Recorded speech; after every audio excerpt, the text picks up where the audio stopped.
Magandang gabi po sa ating lahat, mga minamahal mga kapatid, at purihin ang Panginoon. Welcome everyone, God bless you all mga minamahal. At this is Pastor June Cortez ng Jesus Christ the Living God World Outreach Ministry, San Pablo City, Laguna. At ito po ang ating live stream, ang ating Tuesday live stream, no? Tuesday online Bible study. Actually, ito po ay every Tuesday and Friday, ano? So, purihin ang Panginoon at welcome po lahat. So, ating po paksa sa gabi ito, tinatalakay natin yung subject ni spiritual warfare, ano? Pero at under ng subject natin spiritual warfare, dito po tayo sa kapangyarihan ng pagpupuri sa Panginoon. Okay? So, title po dito ating Bible study ay What to do when darkness comes.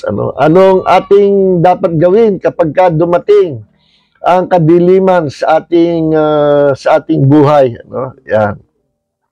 Pag sinabing kadiliman ng panahon ng pakikipagbaka, sa problema, pakikipagbaka sa diablo, sa mga demonyo, pakikipagbaka sa sakit, karamdaman, pakikipagbaka sa madilim na naranasan natin sa buhay. Yan, what to do, what should we do when darkness comes, sa ating buhay. Yan po yan, yung ating Bible study. What to do when darkness comes. Okay, pupunta po tayo sa Acts chapter 16, verse 25 hanggang 31. Babasahin po natin, So, ito po yung pangyayari ng si Paul at si Silas sila ay inaresto at sila ay pinagpapalo, inampas bago sila tanikalaan sa paa. At sila ikinulong sa madilim na bilangguan. But something happened noong alas 12 ng gabi at midnight. Something happened. Basahin natin. Kaya naman sila ay ikinulong, inaresto kasi nga sila ay nag-evangelize, merong babae na, itong babaeng ito ay merong espiritu ng demonyo ng panghuhula, divination, demon of divination, na pinagkakakwartahan ng kanyang amo, at kumikita ng malaki kasi nakakapanghula siya at maraming naniniwala sa kanya. Then itong babaeng ito, nung makita si Paul at ang kanyang evangelistic team, gumagala sila at sila ay mangangaral, sumunod itong babae. Ilang araw na sunod at dinideclare ng babae, sinisigaw, ito ang mga lingkod ng Diyos, nangangaral ng katotohanan. Magtataka ka, bakit ina-advertise ng babae yung evangelism na gagawin nila Paul, samantalang yung babae ay may demon of divination, may espiritu ng demonyo ng panghula.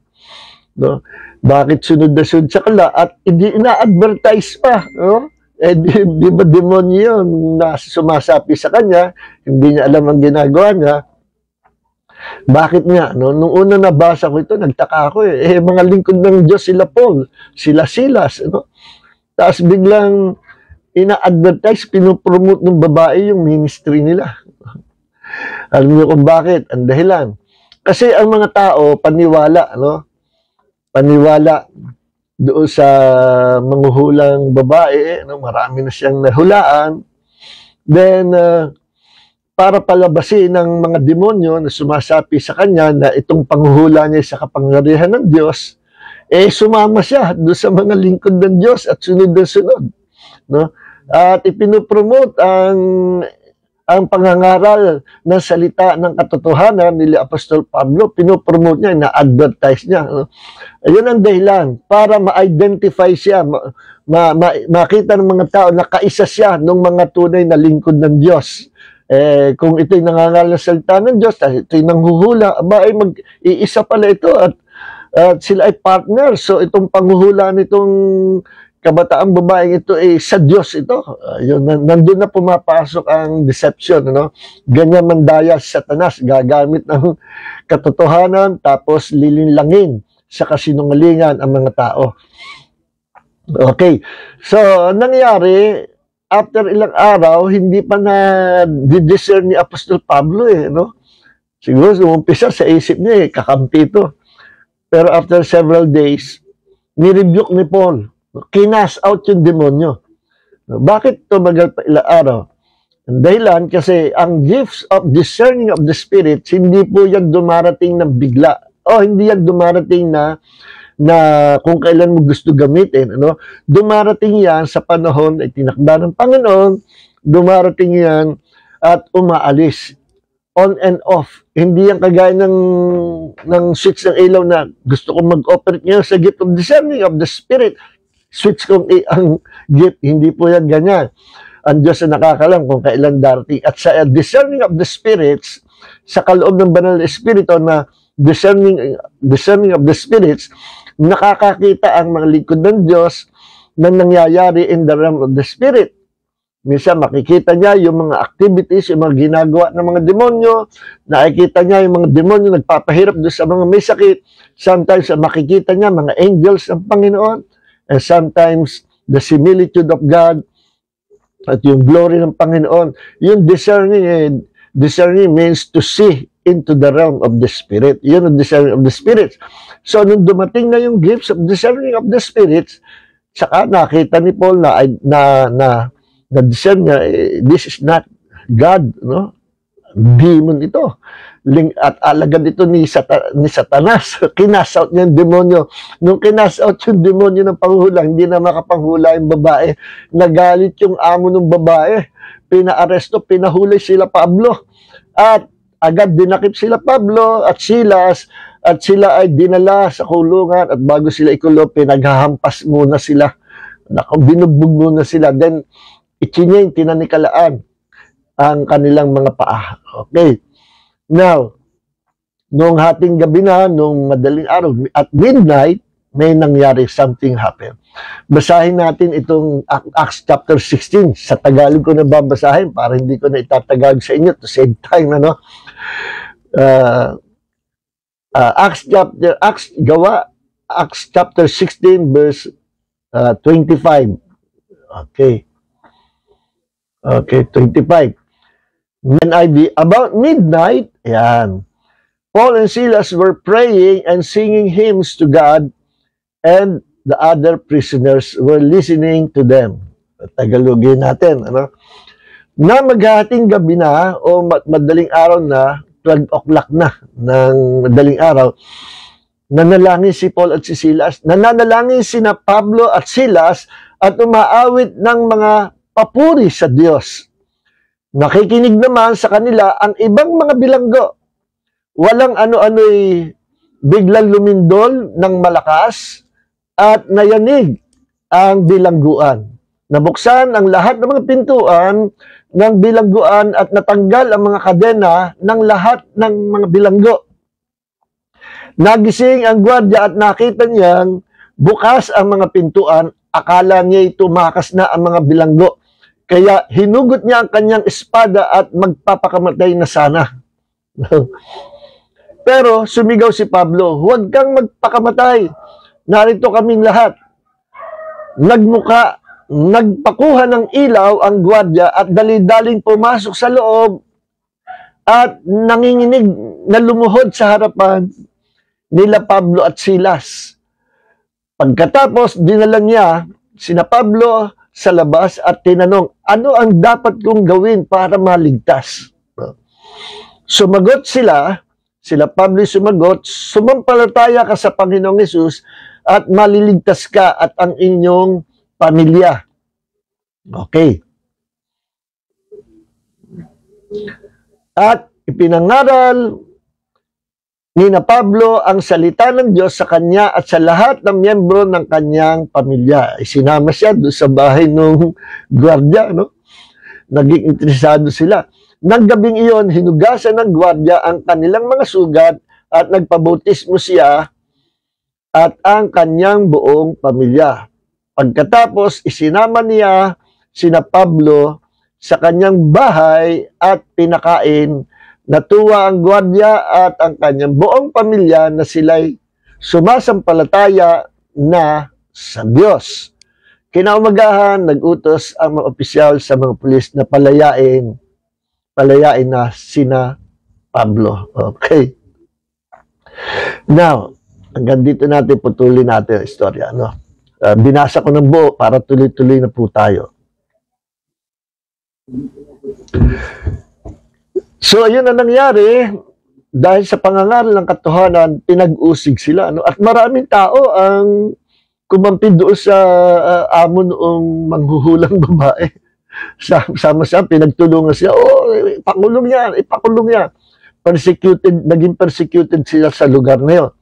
Kaya sila dinampot at pinahirapan muna, pinaghampas muna, saka ikinulong at tinanikalaan. Okay.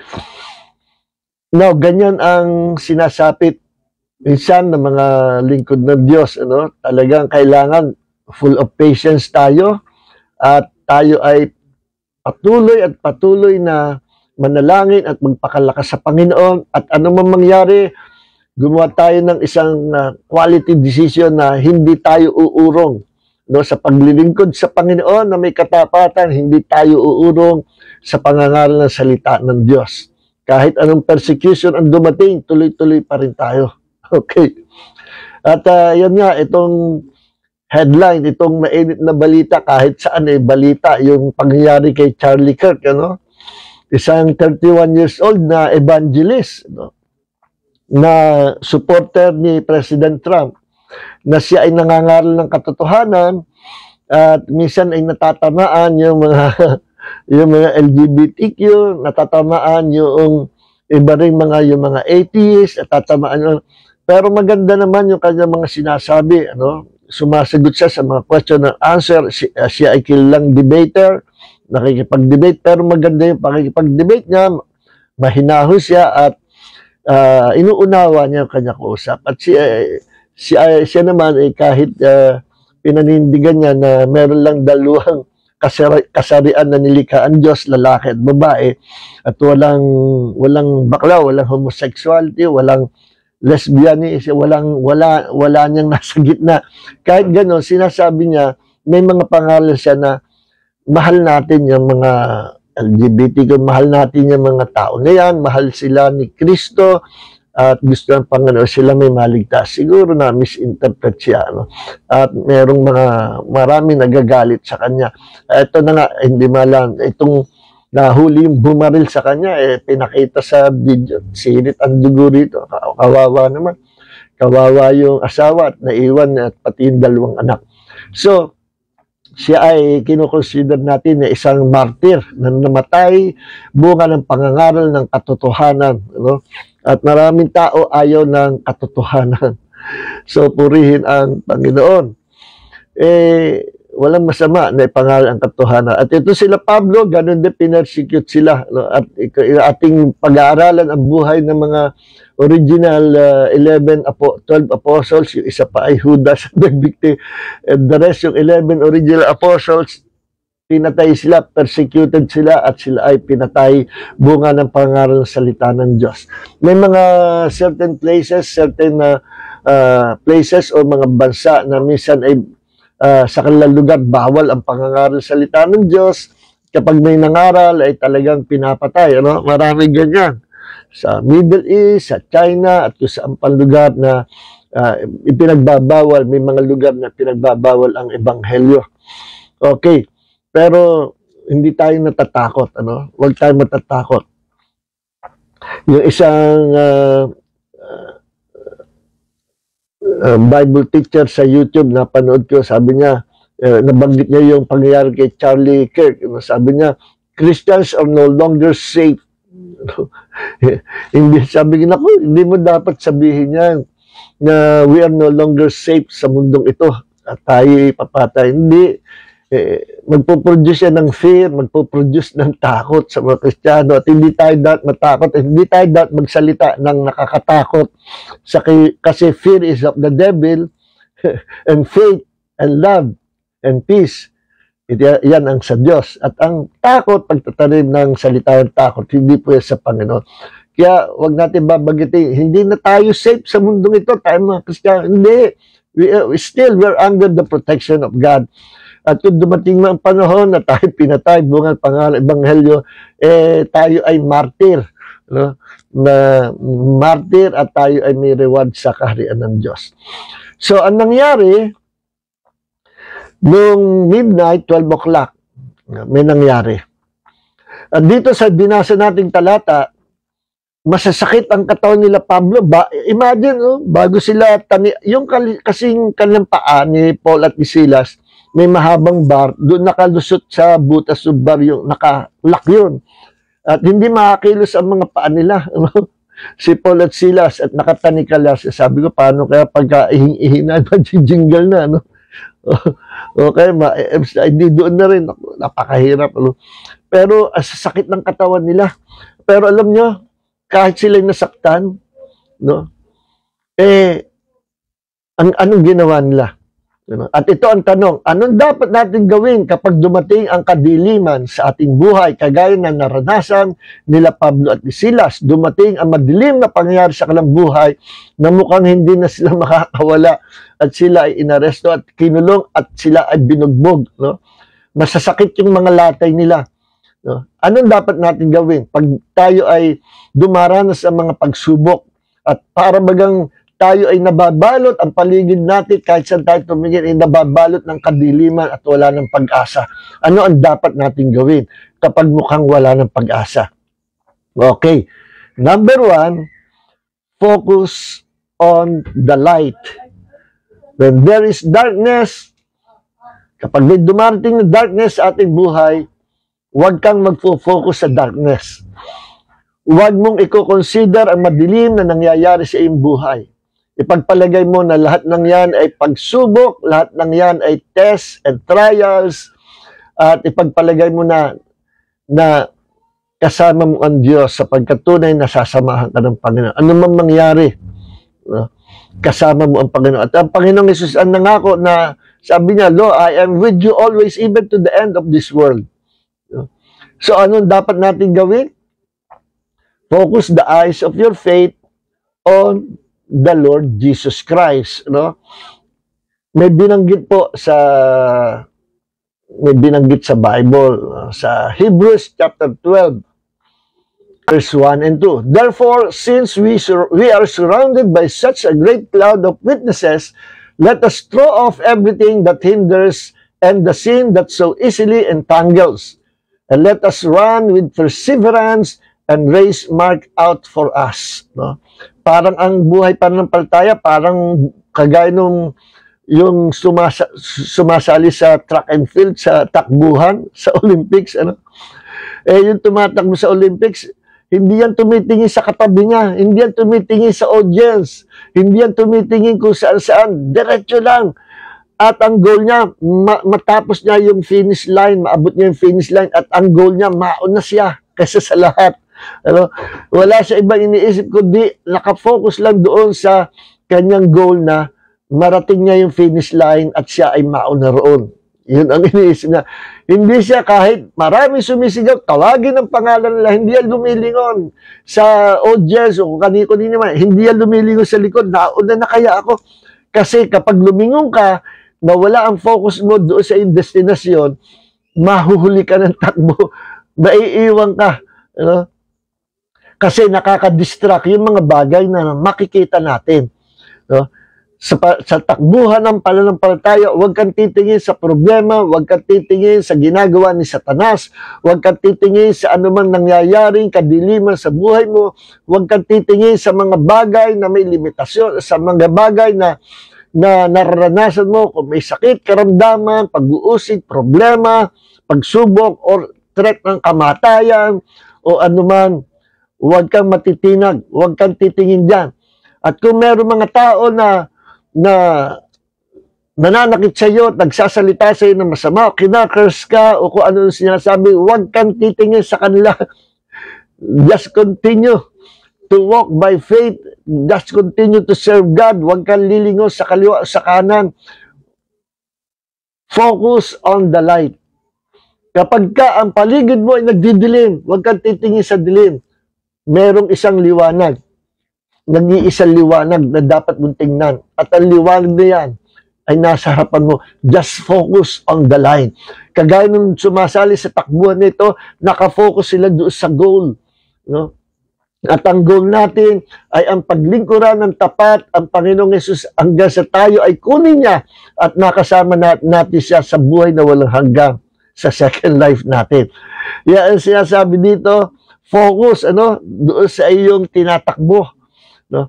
Focus sa pinagagawa ng Panginoon. Don't focus on the problems of life. Don't focus on those tests and trials. Don't focus on those people who persecute you. Focus on the light. Ano yung liwanag? Sabi ni Jesus sa John chapter 8 verse 12, I am the light of the world. Ako ang ilaw ng buong sanlibutan. Okay, ngayon tingnan natin itong Hebrews 12 verse 2. Yung kanina Hebrews chapter 12 verse 1 binasa natin. Baba tayo sa verse 2. Fixing your eyes on Jesus. Yan, meaning focus your eyes on the Lord Jesus Christ. The eyes of your faith, not on problems. Fixing or focus our eyes on Jesus, the pioneer and perfecter of our faith. For the joy that was set before him, he endured the cross, scorning its shame, and sat down at the right hand of the throne of God. Okay. So, yun ang number one. Pagka dumating ang kadiliman sa ating buhay, huwag kang titingin sa problems. Lalo na, huwag mong i-declare ang problems. Huwag mong i-declare ang mga nangyayaring hindi maganda sa iyong buhay. Bakit? The more you declare your problems, the more you declare those darkness, the more it will become dark, darkness, and darkness, kakainin ka ng darkness. No? The more na dinideclare mo ang problema mo, lalo namang lalaki ang problema. Kasi principle po yan in the realm of the Spirit. Kung ano yung madalas mo sinasabi, yan yung lumalaki ng lumalaki. Kaya, kapag ang iyong dinideclare o sinasalita lagi, pinapahayag ay salita ng Diyos, lalaki ng lalaki ang salita ng Diyos sa iyong buhay. At sabi sa Romans chapter 10 verse 17, faith comes by hearing and hearing by the word of God. Meaning, the more you declare the word of God, the more nalalaki ang iyong pananampalataya. Subukan niya. Sa umaga pa lang, i-declare niyo na yung mga pangako ng Diyos. No? At makikita nyo, palaki ng palaki ang inyong pananampalataya. Kasi there is power in confessing the word of God, at there is also power in confessing your problems. The more you confess problems, the more you are calling those problems to come and to invade your life. No? Tumatawag ka eh. Kapag ikaw ay nagdi-declare, tumatawag ka, nananawag ka. You're calling something. Yes. Nananawag ka. Remember, nung ang Diyos ay lumikha, nilikha niya ang buong universe sa Genesis chapter 1, sa creation ng lahat ng bagay. No? Sabi sa Genesis chapter 1, ng Panginoon, sabi sa Biblia, ang mundo ay wasak at walang anyo at nababalot ang mundo ng kadiliman, napapailalim sa tubig. At napakadilim nung time na yon. Then suddenly God said, let there be light. And there was light. Mula doon sa kadiliman, dineclare ng Diyos, hindi ang kadiliman, ang dineclare ng Diyos ay liwanag. Siguro kung tayo ang Panginoon, nakita natin madilim. Let there be darkness and more darkness.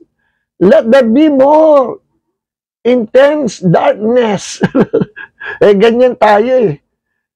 Lord, palaki ng palaki ang problema ko. Lord, palala ng palala ang sakit ko. Panginoon, pahirap ng pero ang buhay ko. Panginoon, wala kaming makain, wala kaming pamasahe, wala kaming pagpapahal sa anak namin, pahirap na pahirap ang buhay namin. Then, dadaing ka sa Lord, pagpalain mo kami. Paano ka pagpapalain ng Diyos? Dinideclare mo yung darkness. No? Practicein mo to declare light. kagayang ginawa ng Diyos. Ano bang gusto ng Diyos mangyari? Magkaroon ng liwanag. Kaya ang tinawag niya, yung liwanag. Let there be light. Kasi pag dinidiklan mo, may tinatawag ka. At tinawag ng Diyos ang liwanag. At tinawag ng Diyos ang buwan, nagkaroon ng buwan. Tinawag ng Diyos ang araw, nagkaroon ng araw na liwanag sa umaga at buwan, liwanag sa gabi. Tinawag ng Diyos magkaroon ng mga punong kahoy, magkaroon ng hayop at mga animals. Lahat ng tinawag ng Diyos, nangyayari. At never na tinawag ng Diyos ang kadiliman. Hindi rin sinabi ng Diyos, at lalong mawasak sa kadiliman ang mundo. Wala sinabi. Remember sa Numbers chapter 14, verse 28, na ang sabi sa Biblia, itong mga Hebrew people na inilabas ni Moses mula sa pagkalipis sa Egypt, hindi sila marunong magpasalamat sa Diyos. Ito Moses generation. At lagi sinasabi nila, on their way to the promised land sa wilderness, Moses, ano ba, dinala ba kami dito ng Diyos mo sa wilderness just to die in this wilderness? Nauuhaw kami, wala kami pagkain, reklamo dito, reklamo doon. Ang Diyos naman, provide ng provide, walang mainom, nag-provide ng tubig sa ilog. Walang makain, nag-provide ng manna from heaven. Wala, hindi sila marunong magpasalamat, kundi complain ng complain, murmur ng murmur, reklamo na reklamo, at nagsasalita sila ng kamatayan. Mamamatay kami lahat, wala makakapasok sa promised land. Yan po ang kanilang dinideclare araw-araw. No? Kahit kahit isang beses hindi sila nagpasalamat sa pagkakaligtas ng Diyos sa kanila sa pagkalipis sa Egypt. In fact, sabi nila, balik mo na kami sa Egypt. Mas gusto namin doon. Aba? Matindi itong mga ito. At nagalit ng Diyos sa loob ng 40 years. Ganun ginagawa nila. Until nagalit ng Panginoon. Sa Numbers chapter 14 verse 28, ang sabi ng Panginoon kay Moses, Moses, sabi mo sa aking bayan, kung ano ang sinasalita nila sa aking pandinig, yun ang gagawin ko sa kanila. Mga kapatid, ano ba yung sinasalita nyo araw-araw? Prosperity or poverty? Healing or sickness and disease? Divine health and long life or short life? Mamamatay na ako. Ayun ba dinideclare mo? Prosperity or poverty? Ano ba dinideclare mo? Problema o pangako ng Diyos? Nasa atin ang choice, ang choices para pumili. Sa ganang akin, gagayahin ko yung sinabi ni Joshua. Alam niyo nakapasok sa promised land? Totoo, namatay lahat ng generation na yon during Moses generation at nagtira lang ang Diyos sa maliliit na bata. Yun ang pinalaki at yun ang dumamit. Yun ang nung nagsilaki yan at tinuruan ni Joshua sa panampalataya at sila'y nakapasok sa promised land. Masunurin yung Joshua generation kontra sa Moses generation. No? At sabi ni Joshua sa Hebrew people sa Israel, ngayon, mamili kayo. Kasi ito sakit ng ng Israel eh. Balik ng balik sa Diyos-Diyosan eh. Ngayon ito, mamili kayo kung sino gusto nyo paglingkuran. Ang Diyos-Diyosan ng mga Gentile nation o ang Panginoon, si Yahweh. But as for me, sa ganang akin, ito dineclare ni Joshua, as for me and my house, we will serve the Lord, Yahweh, forever. As for me and my house, we will serve the Lord. Yan ang choice ni Joshua. Kaya, biles ng Panginoon. Si Joshua at ang kanyang mga anak at mga inapo, biles ng Panginoon. Yan, declare natin. So, focus on the light and speak. Pangalawa, speak light. Speak blessings, not curses. Do not curse yourself. May mga tao na naglalagay ng kung tawagin ay tawag dito self-imputed curse. Naglalagay ka sa sarili. Ako pagod na, wala na ako makain, lagi ako nagkakasakit. Kina-curse mo sarili mo, kapatid. Okay, number one, look on Jesus, the light of the world. Look on the light. When darkness comes, look, focus on the light. Number two, declare positive words. Declare light, not darkness. Okay? Alright.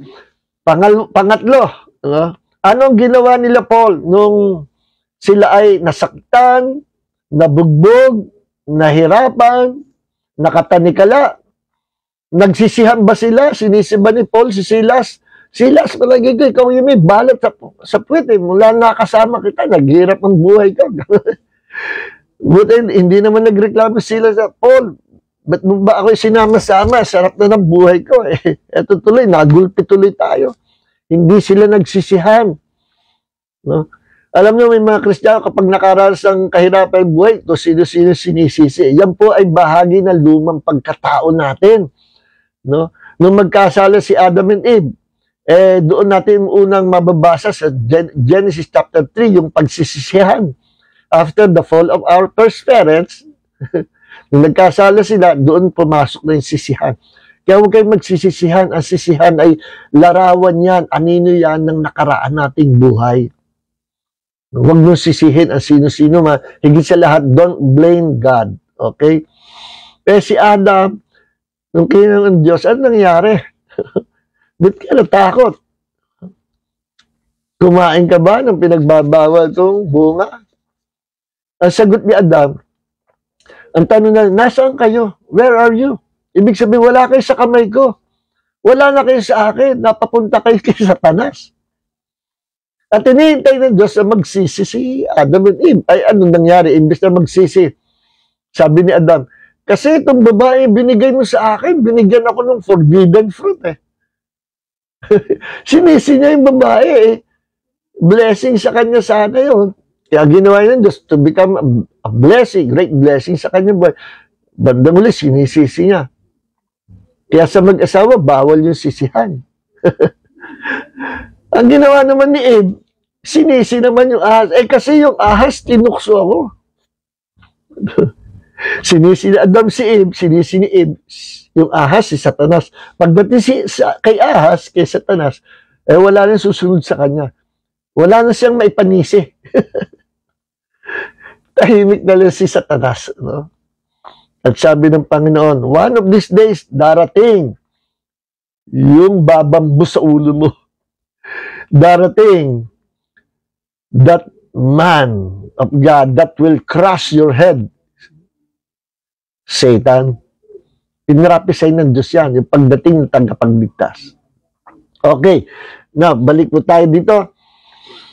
So, ano nangyari sa madilim na karsel, madilim na kulungan, kahit masakit yung katawan nila, hindi nila pinansin yung sakit, hindi sila nag-focus na, ang dilim-dilim dito. Walang reklamo sila. They did not complain nor murmur against God. Lord, bakit ganito nangyari? Pinangangal pa naman namin ang gospel mo. Walang ganon. Kundi sa halip, ang ginawa ni Paul at ni Silas, ano sabi? Sila'y nanalangin. So, anong dapat natin gawin? Number one, focus on the light. Number two, confess light, confess blessings, not curses. Number three, pray. Paul and Silas were praying doon sa lugar ng madilim. So, pag dumidilim ang buhay, makipag-communicate ka sa Diyos. Talk to God. And God will talk to you. Manalangin ka sa Panginoon. Pag madilim na madilim, lalo kang magbabad sa pananalangin. At kapag ikay nanalangin, wag mo nang sabihin yung problema mo. No? Lord, ang sakit-sakit ng likod ko. Panginoon, nahirapan kami. Panginoon, pinahuli kami. Panginoon. But ganito nangyayari sa buhay namin. Never confess darkness. Never confess problems. Kasi, kapag kino-confess mo, dinideclare mo, tumatawag ka. tawagin mo ang blessing. Tawagin mo ang Diyos. Tingnan sabi sa Romans chapter 4 verse 17. Ang Diyos si Abraham, Diyos din natin. In fact, ang Diyos na nagturo kay Abraham to walk by faith. At ang sabi sa Romans chapter 4 verse 17, the God of Abraham, our God, God who calls those things which are not as though they were. Yun ang principle of faith na tinuturo ng Diyos kay Abraham at tinuturo sa atin ng Diyos na ano, tawagin mo yung blessing, tawagin mo yung bagay na gusto mong mangyari. Gusto mo ba ng problema? Ayaw. Wag mong tatawagin ng problema. Gusto mo ng deliverance? Gusto mo ng success? Gusto mo ng prosperity? Gusto mo ng victory? I-confess mo yan. No? Sabi doon sa Romans 4:17, God who calls those things which are not as though they were. Pag ang Diyos at tumawag, pinagpapalagay na kahit wala pa, nawaring nandyan na. Ganyan ang principle of faith.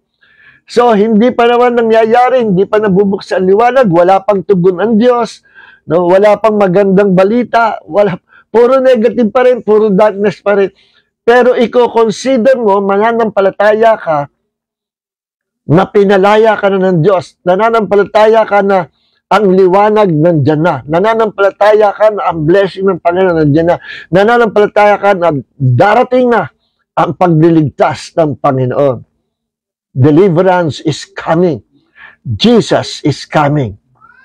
Sasamahan ka sa madilim na bilangguan ng problema.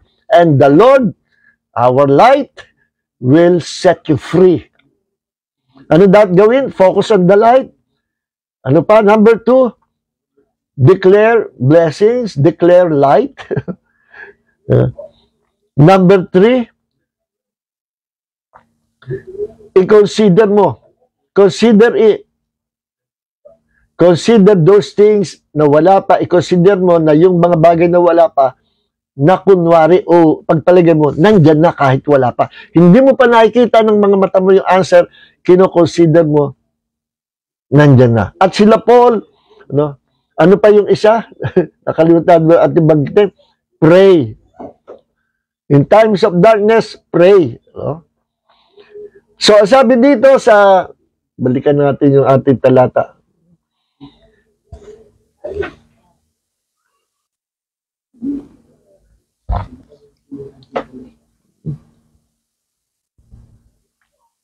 Ang sabi dito sa verse 25, Paul and Silas were praying. So pray. Focus on the light.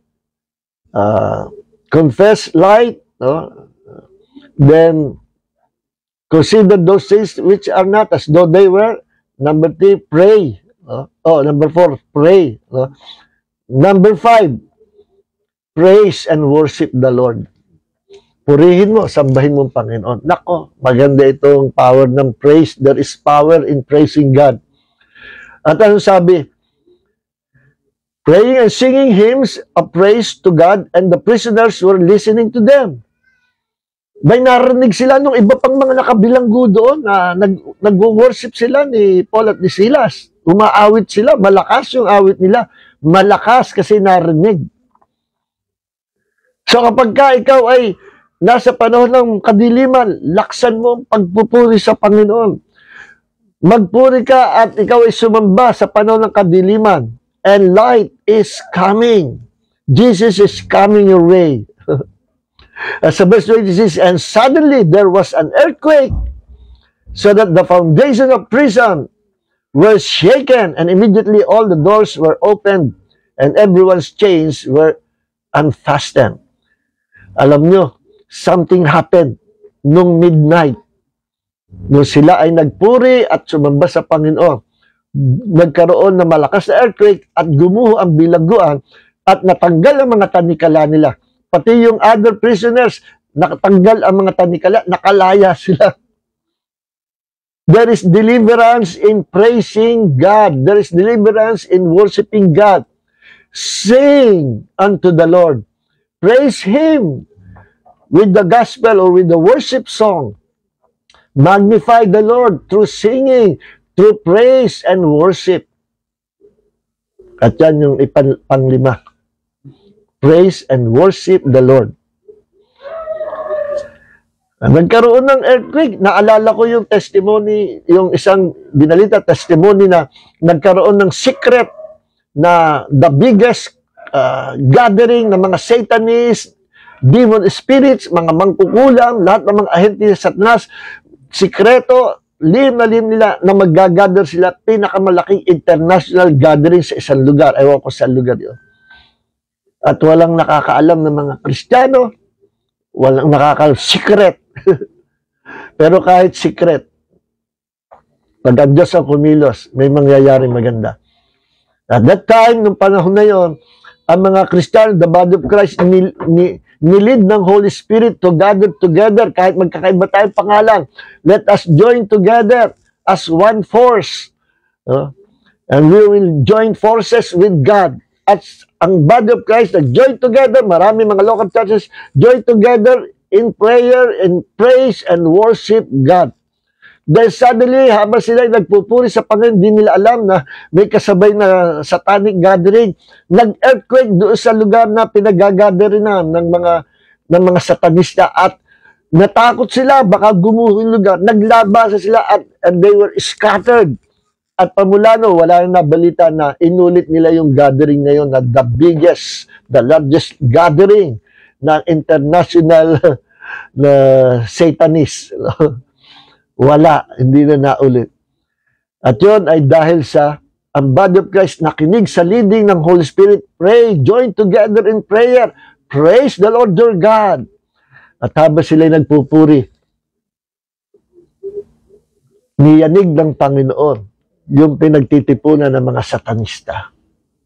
At dito, gumuho ang kulungan nila Pablo at sila ay na-delivered.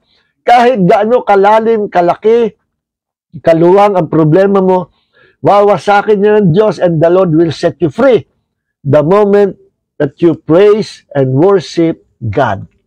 Okay? Alam mo, there is power in praise. No? At hanggang dito na lang mga kapatid.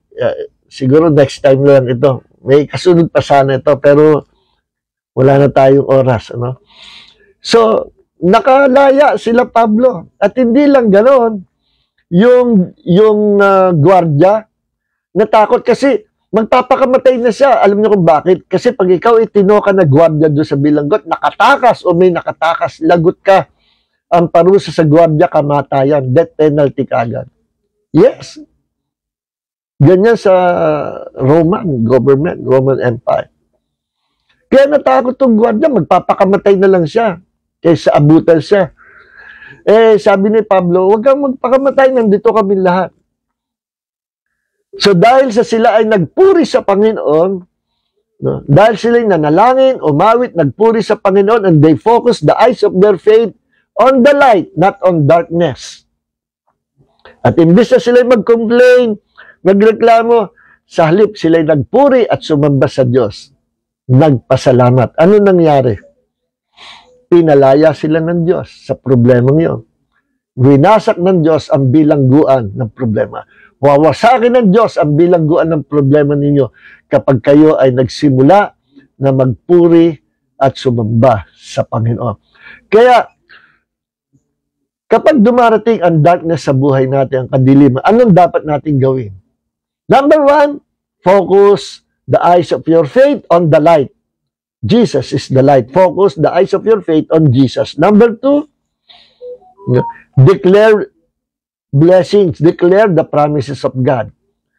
Number three, ano man dineclare mo, ipagpalagay mo na it is done. Nandyan na, tapos na. No? Kahit wala pang evidences in the physical realm, i-consider mo, tinugong ka na ng Diyos. That is faith. Yan din sinabi sa sa Mark chapter 11 verse 24. When you pray, sabi ng Panginoon, kapag kayo nanalangin, sampalatayan nyo, believe, sampalatayanan nyo, kapag kayo nanalangin, sampalatayan nyo na tinanggap nyo na at inyong tatanggapin. Believe that you have received and you shall have it. Hindi, ang principle of faith, yung nanampalataya ka na tatanggapin mo pa lang, hindi ganun ang faith. Nananampalataya ka na sana, hari nawa, balang araw tanggapin mo, hindi po ganyan ang faith. That is not faith, that is doubt.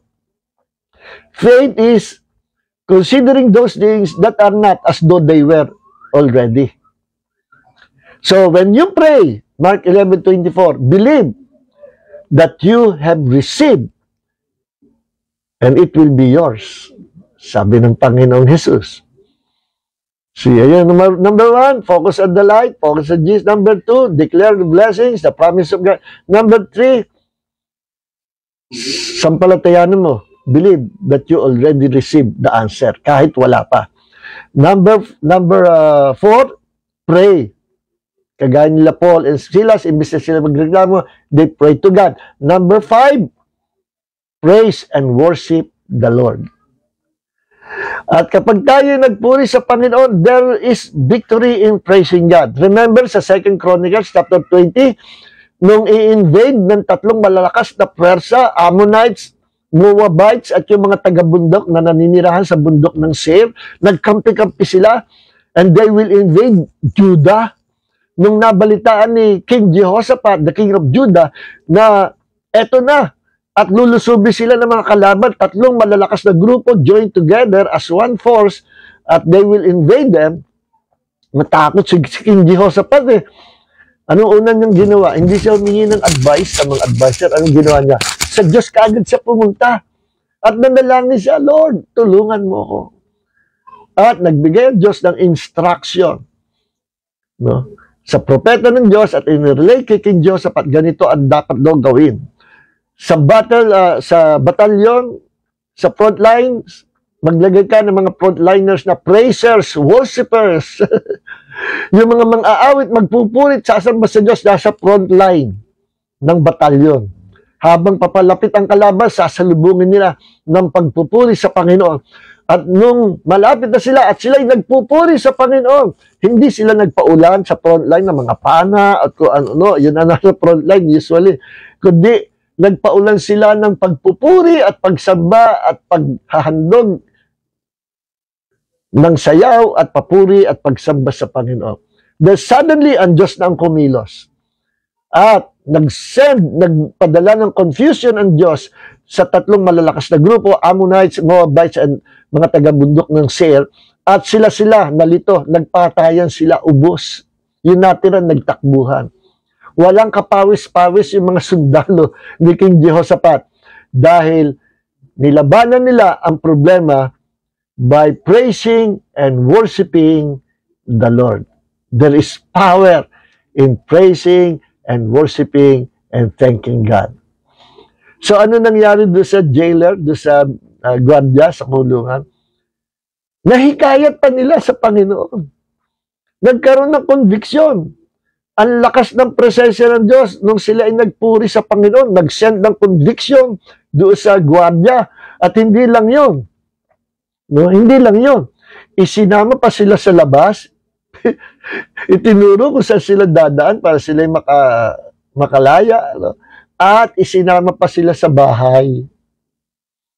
At nagpabautismo yung buong sambahayan. Ginamot pa yung mga sugat nila Pablo. Nagkaroon sila ng favor doon sa tahanan ng jailer, na born again pa sila.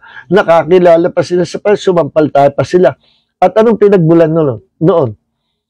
Ang pinagmulan, nung magpasimulang nanalangin, nagpuri, at sumamba si Paul at Silas sa Panginoon. Kaya maganda, before you evangelize, before you share the gospel to other people, first, come to the presence of God and begin praying, begin to praise and worship the Lord, and something great is going to happen. Kapag may problema mabigat, just praise the Lord. Pag walang pera, just praise the Lord. Pag may umuusig, just praise the Lord. Pag may sakit ka, just praise the Lord. Naalala ko yung isang lumang libro na may kinukwento doon, true story. Yung time na yon, ang tuberculosis ay killer na sakit yan. At yung isang mama na Kristiyano ay nagkaroon tuberculosis, mamamatay na siya, then nagkataon yung yung pamilya, mahal niya sa buhay, ay lumabas. No? At naiwas siya nag-iisa, halos bedridden na siya, nasa kama siya.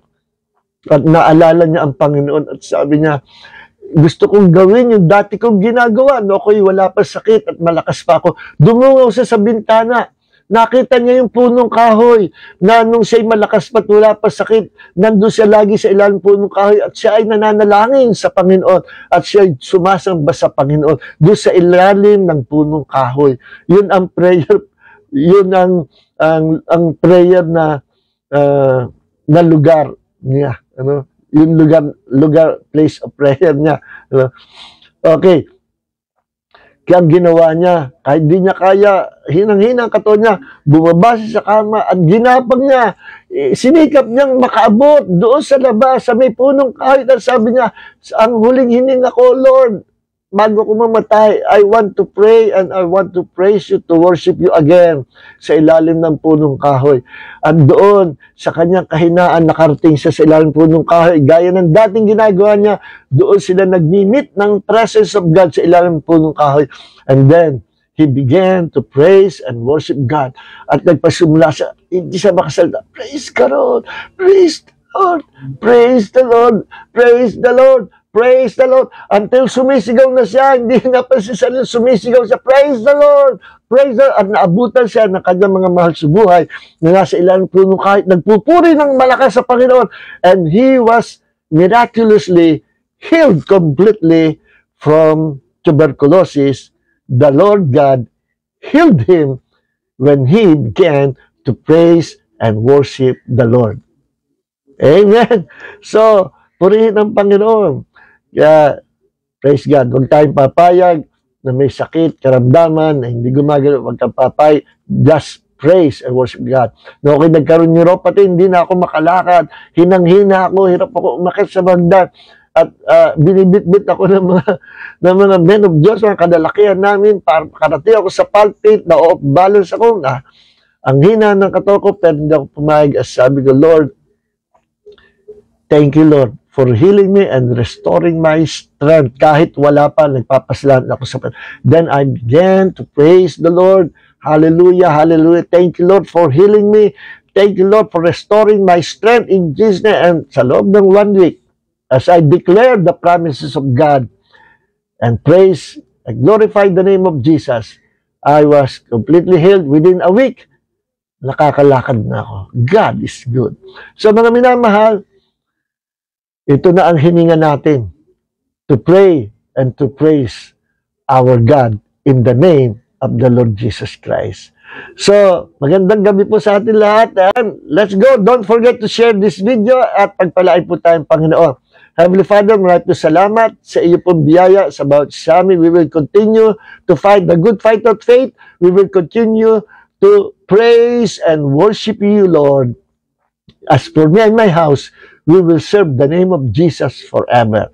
And may the grace of Jesus and the love of the Father and the fellowship of the Holy Spirit be with you all. In Jesus' name, amen. God bless you all.